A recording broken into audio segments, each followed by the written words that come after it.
one of the criminal defense attorneys of Sean Diddy Combs, as the convicted rap mogul awaits sentencing in federal court and a decision on whether he'll actually be released from jail before sentencing. Oh, and by the way, there's also talk that he may get a pardon from the president. Yeah, all this going on. I get the chance to actually discuss what has been happening behind the scenes with Diddy's lawyer, Alexandra. Thus, this particular turn of events may be among the most astounding in the Diddy case to yet.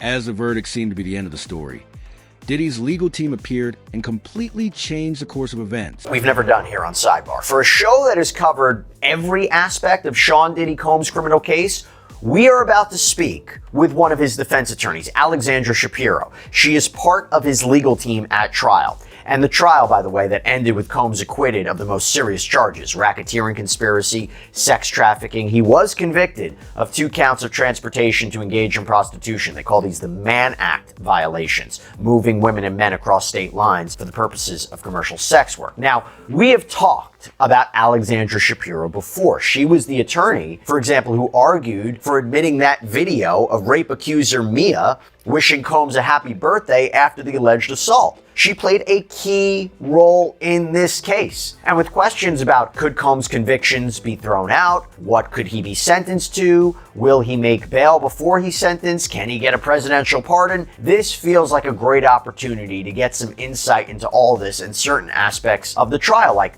why didn't they call Christina Courtroom? All right, so let me get right into it. I am joined right now by Alexandra Shapiro herself. Thank you so much for taking the time to come here on Sidebar. We really, really appreciate it. Thanks so much for having me. Happy to be here. Yeah, I have a lot of things I want to get into. We will talk about all the latest developments. But first of all, I got to ask, what was it like to be part of a team like this one? Because you know, every argument, every question, it is going to be focused, debated, on a national, maybe an international stage. This is a major case. And also, by the way, you were representing somebody and are representing somebody who for the past 2 years has taken quite a hit in the media and wasn't the most popular figure in the last 2 years. So to be representing Sean Combs in this massive trial, what was it like for you? I mean, it was actually an amazing experience. First of all, the team was fantastic. I mean, I've never worked with so many great lawyers with different talents meshing together.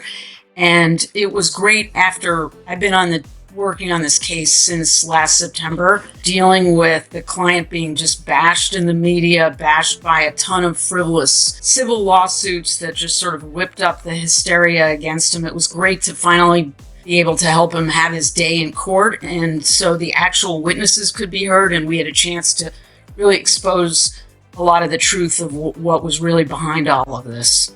Obviously, this is a win, right? He was acquitted of the most serious charges that he was facing. Did there ever become a time, though, during the course of the trial, maybe in the first several weeks, when you're like, I'm a little nervous, I think he may get convicted of racketeering or sex trafficking, or you were confident throughout the prosecution's case that they just weren't reaching their burden? Well, we felt good about the trial most of the time and were confident, but you never can be too confident in a federal criminal trial. I mean, especially in the Southern District of New York, the government almost always wins, and it's a huge challenge and really, really difficult to win. So we were always concerned. There were points where it seemed to be going well, but you can never bet. People believe that the case was complete, guilty, and closed after everything that was revealed. The raids, the testimony, the leaked video, and the headlines. However, his lawyer now confronts reporters with microphones in his face and cameras flashing, saying something that freezes him cold. Was it going to walk? You could hear the bewilderment reverberating through the press despite the verdict and everything else. People were frantically trying to figure it out. How does one receive a guilty verdict and yet have a chance to leave? But when the stakes are this high, this is what occurs.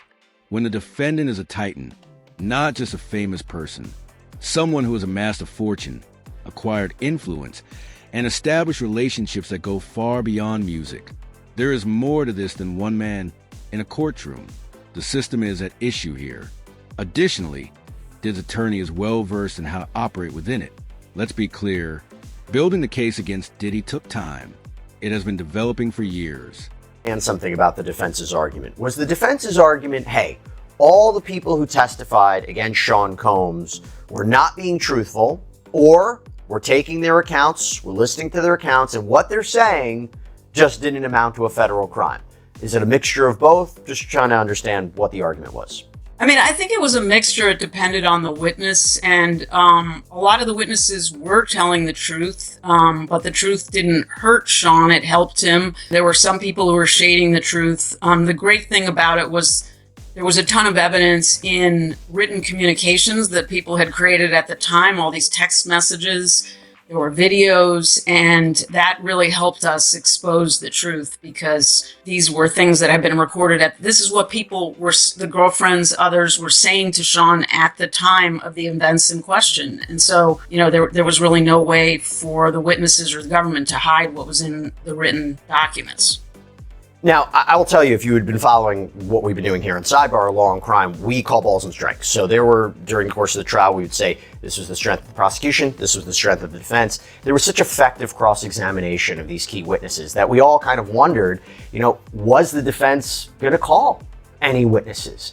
And you really did. And what was that decision? Because I understand there were witnesses who were planning to be called. There was an idea to put forward a defense case. There was a choice not to do that. Can you talk to us a little bit more about what that strategy was about? Sure. I mean, you always have to be ready to put on a case. At the end of the day, what it comes down to at the end of the government's case is how well do you feel it went in for us? And it's always risky to put on a defense case. People don't realize that, but there's always two sides to everything. And if you put on a witness, and even if it's, 70% good, if the prosecution scores some points, it can really undermine you. And so if you feel like the government's case has gone in really well for you, it can be actually riskier to call any witnesses. People don't necessarily realize that. But at the end of the day, we just made a decision that we thought the case had come in well, and we didn't want to, sort of change the dynamic in a way that could be risky for us. Was Christina Courtroom ever potentially going to be called by the defense? We were all shocked why the government never chose to call her, since, her name came up almost every single day through almost every witness. Was there a plan by the defense to call her? Yeah, I mean, I'm not going to get into specific I had to plans ask. or non-plans, but it was more of an overall decision just not to put anyone on and just to use a few pieces of evidence that hadn't come in. What do you think about the prosecution's choice not to call her? Because I will tell you, we did lunchtime shows, live shows with our audience. I would say 80% of the questions that we got during 7 weeks of testimony was, why is she not being called and will she be called? Were you surprised the prosecution chose not to call who was supposed to be the main alleged co-conspirator? I mean, I don't think so. I think that she would have been a double-edged sword for them, and they probably didn't want to take the risk. As you saw during the trial, even a number of the witnesses that they had always planned to call that they did put in kind of blew up in their faces or had positive things to say about Sean that maybe they weren't anticipating. And so it would have been pretty risky for them to put Christina Courtroom on the stand. Statements emerged from whispers. Lawsuits arose from statements. Federal raids resulted from lawsuits, and it was all pointing in the same direction, that there was something much darker, something unsightly, something planned beneath the glamour, the champagne, the private planes, and the VIP rooms. It seemed as though justice had finally arrived when the guilty verdict was handed down, that no amount of wealth, influence, or notoriety could provide permanent protection. Here's the problem, though, it's not over with a verdict. They are only a single component of the machine, because the appeal technicalities and loopholes follow the ruling. And they won't go down without a fight if you have the kind of legal team Diddy has, the kind that charges six figures just to turn up. Additionally, they are now warning the media. They are instilling the notion in the minds of people. Diddy may yet be able to escape this. The attorney's remarks went beyond a simple legal update. It was a warning, a performance, and a message. Much being said about your client in that trial, obviously in the media, facing a number of different lawsuits. We also wondered whether or not he, and it's his decision alone, whether he wanted to take the stand and give his story, tell his story, give his version of events. Obviously, there are a ton of risks that come with putting a defendant on the stand, but it would be his choice. Was there a conversation about that? Well, I mean, I can't get into, attorney-client privilege conversations. Obviously he thought about it. decided not to. And, as I indicated earlier, we thought the case had gone in really well for us. And so we liked where we were. So that was basically the decision.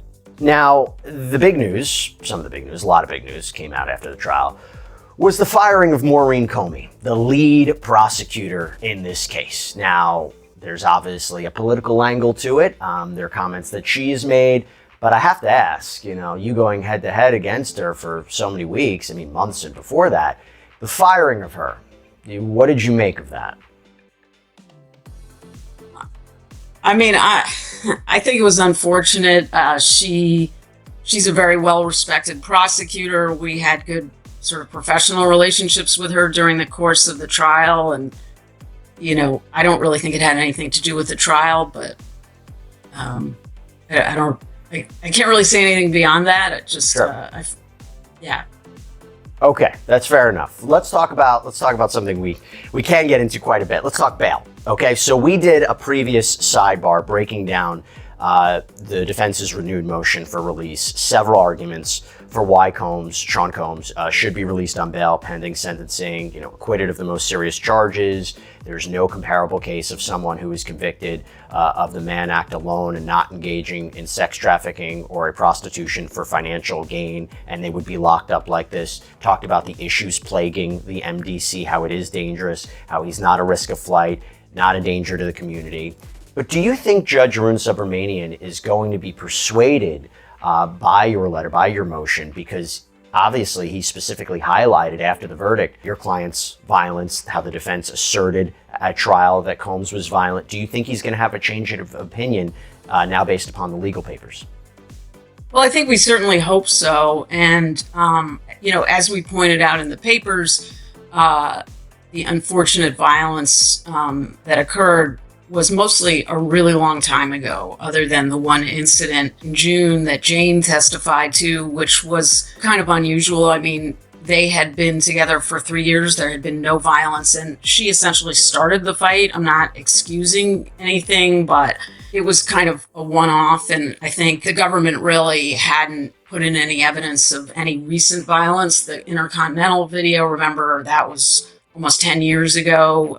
He broke up with Cassie in 2018. And in our reply papers yesterday, we submitted a letter from Gina Hyun, who was one of the alleged victims, a different ex-girlfriend.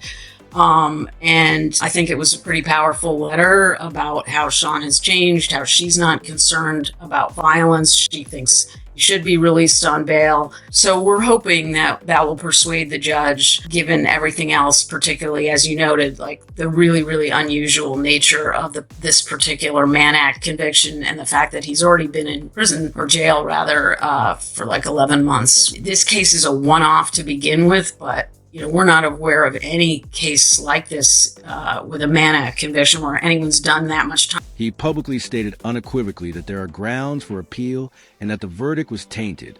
He made insinuations about jury bias, bad protocol, wrong handling of evidence, and other things that the typical person would miss. But that's gold in court, because you fight the process if you can't fight the facts. The most terrifying aspect was that he sounded assured rather than desperate or cornered.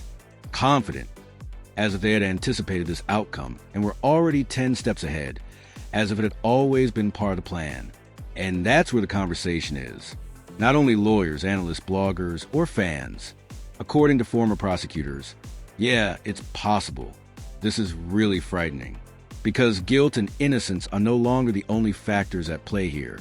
This relates to how the legal system functions when a defendant has limitless resources. For years, Diddy can afford to appeal this. Motion after motion, delay after delay, and he's not sitting in a cell at that time. He might be subject to house arrest. He might be in a high-end rehabilitation center. On some legal technicality that most people would never comprehend, he might be getting away with it.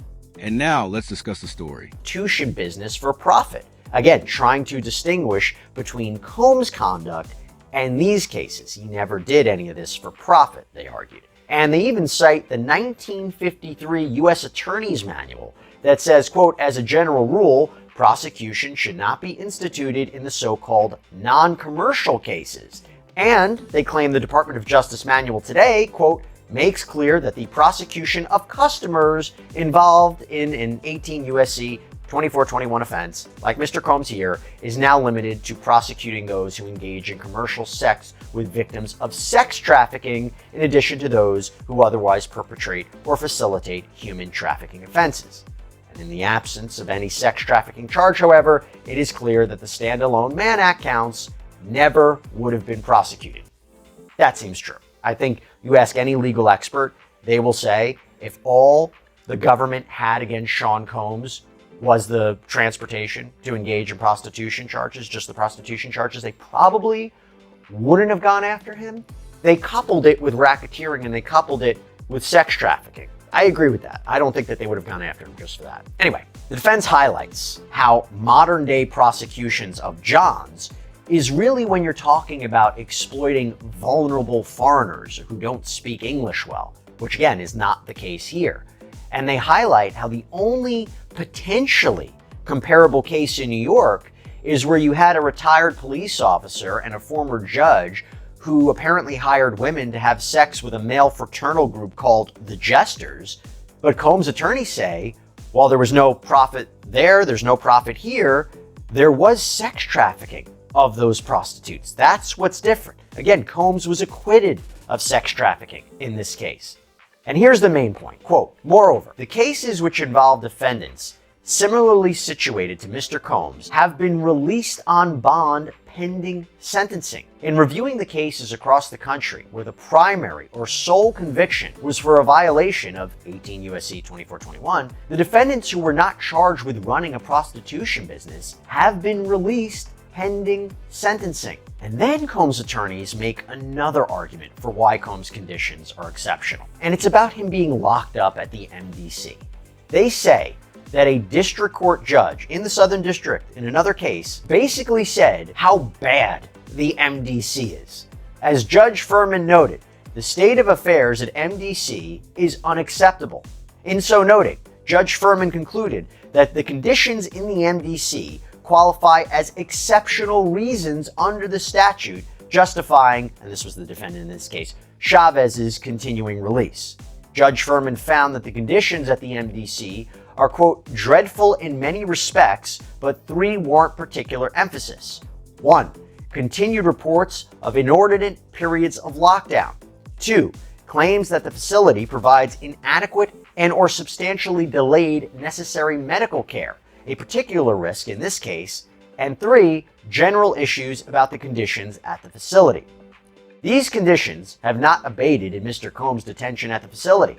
As the court is aware, during Mr. Combs' incarceration at the MDC, the facility was subject to an interagency sweep that was designed to achieve our shared goal of maintaining a safe environment for both our employees and the incarcerated individuals housed at MDC Brooklyn. They're actually quoting what the rationale was. In other words, there is a significant issue at the MDC related to the safety of employees and incarcerated individuals that require outside law enforcement action from multiple agencies to address. For weeks, the media has presented this image of fallen tycoon. Headlines describing his shame, proposals for documentaries, and opinion pieces regarding the demise of a hip-hop icon. However, this lawyer now takes charge and radically changes the tone. The plot suddenly stops being about guilt. The question is whether the system can accommodate him. And what message does that convey if it can't? Because you cannot declare this monster to be free to leave after telling people for months that he is a monster. The indignation begins there. People lose faith in the process at that point. Every survivor who comes out begins to wonder if it was worth it at that point. Did Squad is relying on it. You know, they are aware that people become tired, that people move on, that people's attention wanes, and that you should act when that happens. Do not be misled, however, this is not the end. By no means, because the pressure has changed. Diddy is no longer at fault. Whether the appeals procedure remains resilient or breaks under strain depends on the courts and the institution. And people are keeping a careful eye on him because if he walks away with a guilty conviction, confidence would be damaged beyond repair. As of right now, some claim that this was always the plan, that justice was never the focus of the trial. It was an attempt to stall, give the impression that he is losing then turn the tables on him. Traditional deception. Obtain the decision, shock the public, and then work on in the background until nobody is interested. And the outcry will be a footnote, a hashtag, or yesterday's news when appeal is eventually made. You already know that 50 Cent is keeping a close eye on everything. He has been right on the money from the beginning.